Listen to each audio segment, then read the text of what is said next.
Vamos a hablar hoy sobre la anatomía de la boca o de la cavidad oral. Para hablar sobre anatomía de la boca o de la cavidad oral, lo primero que tenemos que hacer es representar los dientes. Aquí voy a situar los dientes de una dentición adulta. Aquí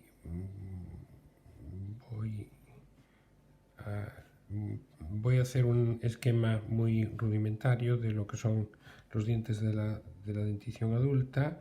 Aquí voy a poner los dientes inferiores. Bueno, la dentición adulta está constituida por 32 dientes y la fórmula de cada uno de los cuadrantes de la dentición adulta es la siguiente. Tenemos un incisivo central, un incisivo lateral, un canino, un primer premolar, un segundo premolar, un primer molar, un segundo molar y un tercer molar. Esto en los 4 cuadrantes, con lo cual tenemos un total de 32 dientes. Cuando es la dentición de leche tenemos solamente 5 dientes. Tenemos un incisivo central, un incisivo lateral, un canino y 2 molares. Para entender la cavidad oral, lo que voy a hacer es, por fuera de la arcada superior, voy a dibujar donde se situaría aproximadamente el labio superior. Este sería el labio superior. Esto, ya digo, es un esquema muy burdo, pero no sirve para explicarla. Y esto sería, o aquí voy a representar, lo que es el labio inferior. Teniendo en cuenta esta fórmula dentaria, teniendo en cuenta los dientes, la cavidad oral tiene dos porciones. Tiene una porción que es la que está situada entre los dientes y la mucosa de los labios y de las mejillas, que recibe el nombre de vestíbulo, que es todo este espacio y este espacio de aquí, entre, ya digo, los dientes, las arcadas dentarias y la mucosa. Y luego tenemos la cavidad oral propiamente dicha. Con respecto al vestíbulo, pues decir que la mucosa del vestíbulo origina en la zona incisiva, tanto superior como inferior, origina dos frenillos que van a denominarse pues frenillo superior y frenillo inferior respectivamente, y como característica más notable en esa zona vestibular es que a los lados de la zona molar es donde se sitúa la carúncula parotidia, donde va a desembocar el contenido de la glándula parótida mediante un conducto que recibe el nombre de conducto de Stenone, del que hablaremos después cuando hablemos de las glándulas salivares. Como digo, la boca tiene dos partes: esa zona que es el vestíbulo, que es entre los dientes y la mucosa de las mejillas y los labios, y luego tiene la cavidad oral propiamente dicha. En la cavidad oral propiamente dicha tenemos los siguientes límites. En la parte superior nos encontramos el paladar. El paladar tiene dos partes o dos porciones, que es el paladar duro, que es la parte más anterior, y el paladar blando, que es la parte más posterior. Con respecto al paladar duro, está formado por la apófisis palatina de los dos maxilares superiores y por la porción horizontal del hueso palatino, y de aquí pues va a descender lo que es el paladar blando, que presenta una prolongación inferior que recibe el nombre de úvula. En ese paladar nosotros nos encontramos en primer lugar una papila que se llama la papila incisiva, que es la que cubre el agujero incisivo, y el paladar presenta unas rugosidades que, por cierto, son diferentes en cada una de las personas, son como una huella personal de identidad.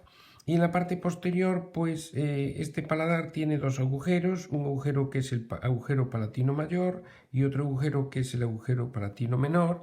El agujero palatino mayor dará lo que es la vascularización hacia la parte anterior del paladar, y el agujero palatino menor dará ramas o una pequeña arteria para la zona del paladar blando. Pero en la zona palatina, que termina en el paladar blando, termina en una especie de velo mucoso que recibe el nombre del velo del paladar, que sería este que estoy rayando aquí. Con respecto al límite inferior de la cavidad oral propiamente dicho, pues tendremos el suelo de la boca. El suelo de la boca está formado fundamentalmente por los relieves que realizan la glándula sublingual con su conducto de salida y la mucosa que está situada en la zona ventral de la lengua. Encima de ese suelo de la boca, que está tapizado por el músculo miloioideo y que está tapizado también o que está soportado por el músculo miloideo y que está soportado por el músculo genioideo y por el músculo digástrico, sobre esa mucosa se ve el relieve, ya digo, de la glándula sublingual, y hacia la parte posterior de ese suelo estaría situada la glándula o parte de la glándula submaxilar. Esta glándula submaxilar va a tener un conducto que se dirige hacia la parte anterior y que recibe el nombre de conducto de Wharton. Esta glándula sublingual se va a unir a este conducto de Wharton, pero también va a presentar unos pequeños conductos de salida hacia la zona mucosa, que en conjunto el pequeño conducto principal de la glándula sublingual y los pequeños conductos pequeños reciben el nombre de sistema excretor glandular de Rivinus. En esta parte inferior, encima de lo que es la zona del suelo de la boca, pues tendríamos la lengua. Voy a hacer así un esquema de la lengua que voy a recortar así. La lengua está formada por tres zonas. Una zona que sería la parte anterior, que yo la he recortado aquí, que sería lo que es el vértice de la lengua.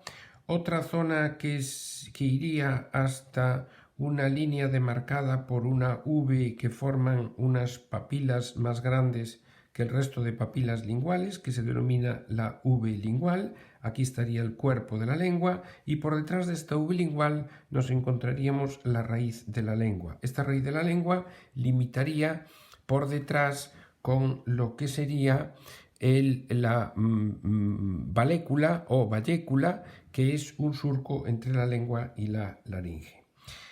Como digo, el suelo de la boca soportado por estos músculos, la mucosa donde hace relieve fundamentalmente la sublingual con la salida del conducto de las glándulas salivares y en la zona posterior la zona que va a recubrir este conducto de salida de las glándulas submaxilares, formaría lo que es el piso inferior de la cavidad oral propiamente dicho.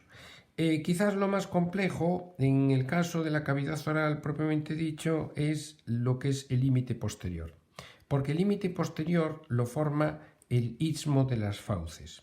El istmo de las fauces es la zona que va a limitar la cavidad oral con la orofaringe y está formado por los siguientes músculos.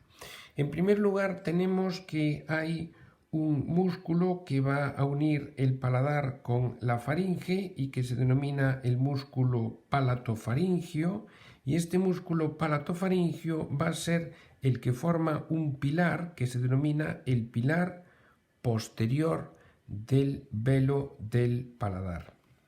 Por otro lado, hay otro músculo que es el músculo palatogloso, que se dirige hacia la zona de la lengua, que va a formar el pilar anterior del velo del paladar. Entre esta proyección muscular o mucosa que va a hacer el palatofaringio y el palatogloso se origina una pequeña cavidad donde va a estar situada la glándula palatina o la amígdala palatina, y esta amígdala palatina o glándula palatina, mal llamada porque es una amígdala linfoidea, se denomina la fosa tonsilar. Bueno, pues como esto es el velo del paladar, esto es la úvula, esto es el pilar posterior del velo del paladar y esto es el pilar anterior del velo del paladar, el espacio situado entre los dos pilares anterior y posterior, la úvula y el velo del paladar, este espacio es el istmo de las fauces, que es la zona por donde la cavidad oral va a continuarse o va a comunicar con la orofaringe.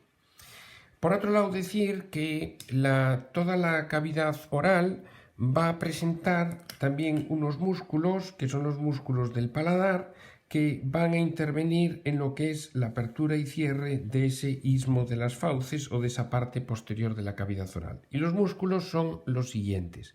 En primer lugar, tenemos el músculo elevador del velo del paladar. El músculo elevador del velo del paladar es un músculo que se encarga, como dice su nombre, de elevar el paladar y recibe el nombre también de periestafilino interno.